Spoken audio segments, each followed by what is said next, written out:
ओम नमः शिवाय। शिव जी सदा सहाय। ओम नमः शिवाय। गुरु जी सदा सहाय। जय गुरु जी। शुक्राना गुरु जी। अनंतम अनंतम शुक्राना गुरु जी। हर हर महादेव। आज मैं रुद्र संहिता का सतीखंड 29वां अध्याय पढ़ने जा रही हूँ। जय गुरु जी। यज्ञशाला में शिव का भाग न देखकर सती के रोषपूर्ण वचन दक्ष द्वारा शिव की निंदा सुन दक्ष तथा देवताओं को धिक्कार फटकार कर सती द्वारा अपने प्राण त्याग का निश्चय। ब्रह्मा जी कहते हैं, नारद, दक्ष कन्या सती उस स्थान पर गई जहाँ पर वहाँ महान प्रकाश से युक्त यज्ञ हो रहा था। वहाँ देवता, असुर और मुनिंदर आदि के द्वारा कौतूहल पूर्ण कार्य हो रहे थे। सती ने वहाँ अपने पिता के भवन को नाना प्रकार की आश्चर्यजनक वस्तुओं से संपन्न, उत्तम प्रभा से परिपूर्ण, मनोहर तथा देवताओं और ऋषियों के समुदाय से भरा हुआ देखा। देवी सती भवन के द्वार पर जाकर खड़ी हुई और अपने वाहन नंदी के उतर कर अकेली ही शीघ्रतापूर्वक यज्ञशाला के भीतर चली गई। सती को आई देख उनकी यशस्विनी माता अश्विनी वीरणी ने और बहनों ने उनका यथोचित आदर सत्कार किया, परंतु दक्ष ने उन्हें देखकर भी कुछ आदर नहीं किया तथा उन्हीं के भय से शिव की माया से मोहित हुए दूसरे लोग भी उनके प्रति आदर का भाव न दिखा सके। मुने सब लोगों के द्वारा तिरस्कार प्राप्त होने से सती देवी को बड़ा विस्मय हुआ, तो भी उन्होंने अपने माता पिता के चरणों में मस्तक झुकाया। उस यज्ञ में सती ने विष्णु आदि देवताओं के भाग देखे, परंतु शंभु का भाग उन्हें कहीं नहीं दिखाई दिया। तब सती ने दुस्साह क्रोध प्रकट किया। वह अपमानित होने पर भी रोष से भरकर सब लोगों की ओर क्रूर दृष्टि से देखती और दक्ष को जलाती हुई सी बोली। सती ने कहा, प्रजापति, आपने परम मंगलकारी भगवान शिव को इस यज्ञ में क्यों नहीं बुलाया, जिनके द्वारा यह संपूर्ण चराचर जगत पवित्र होता है, जो स्वयं ही यज्ञ वेदांताओं में श्रेष्ठ यज्ञ के अंग, यज्ञ की दक्षिणा और यज्ञकर्ता यज्ञमान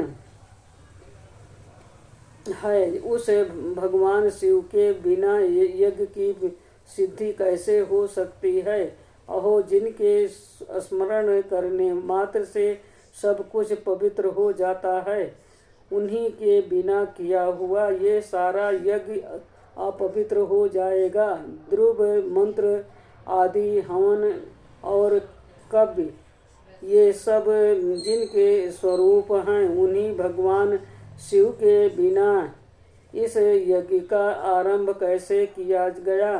क्या आपने भगवान शिव को सामान्य देवता समझकर उनका अनादर किया है।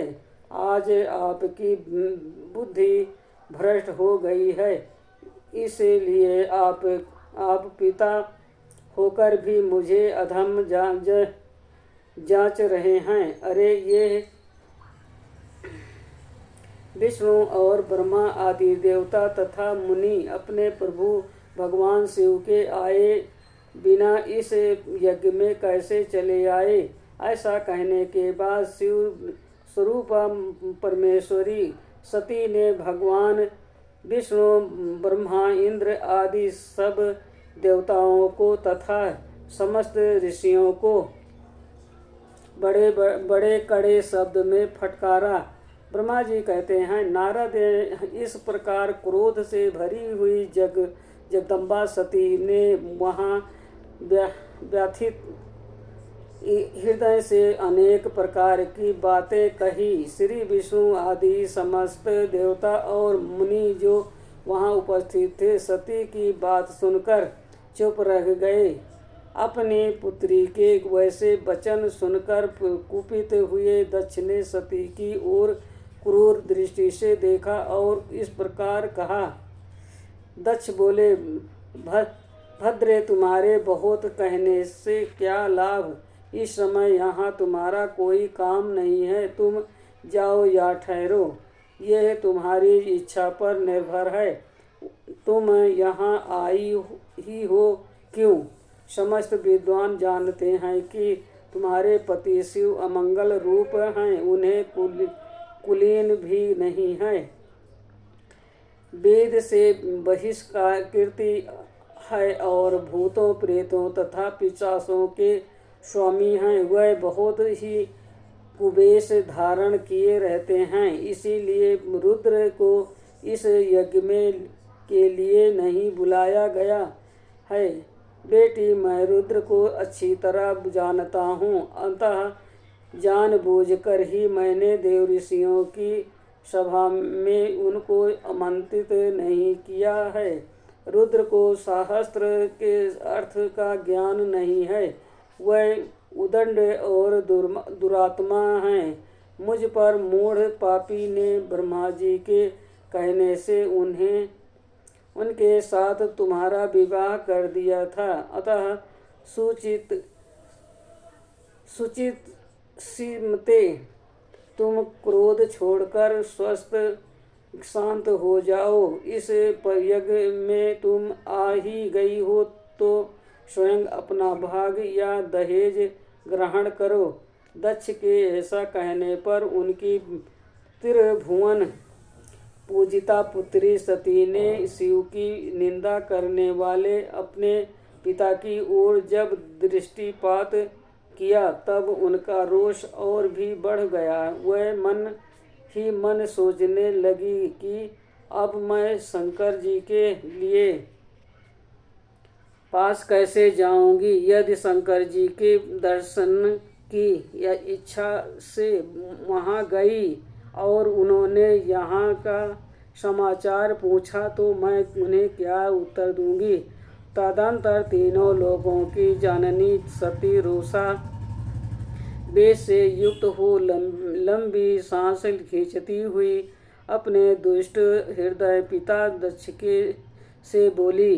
सती ने कहा, जो महादेव जी की निंदा करता है अथवा जो उनकी होती हुई निंदा को सुनता है, वह दोनों तब तक नरक में पड़े रहते हैं जब तक चंद्रमा और सूर्य विद्यमान हैं। अतः तात मैं अपने इस शरीर को त्याग दूंगी, जलती आग में प्रवेश कर जाऊंगी। अपने स्वामी का अनादर सुनकर अब मुझे अपने इस जीवन की रक्षा से क्या प्रयोजन है।